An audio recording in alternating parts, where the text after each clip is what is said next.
When her nephew said goodbye on Friday, Helena couldn't have known that she would be coming to a morgue to identify his body just 3 days later. Elisa Yani was an aid worker who was killed in an ambush along with 5 colleagues on their way to work. I got the call yesterday at 12 that they were shot on the road. They said your nephew was shot along with his Kenyan colleagues. He was a good man with a kind heart.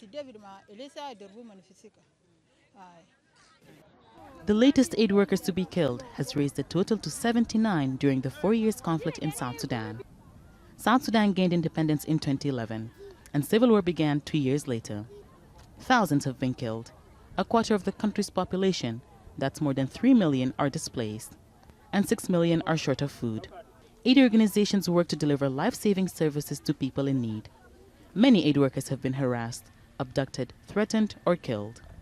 Of course, this latest incident is just the latest in a long line of significant incidents that affect aid workers.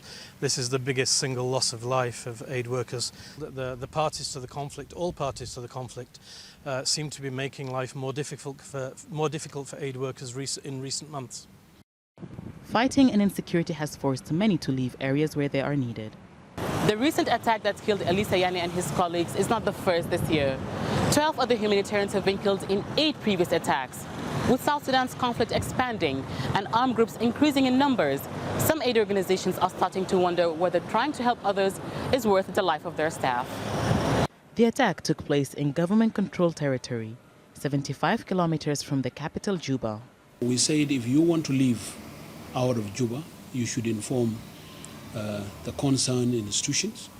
Sometimes there are individuals who are put law into their hands. It does not mean that when you control the area, you cannot have some criminals.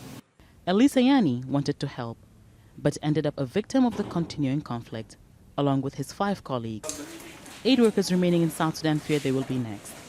Hiba, Al Jazeera, Juba.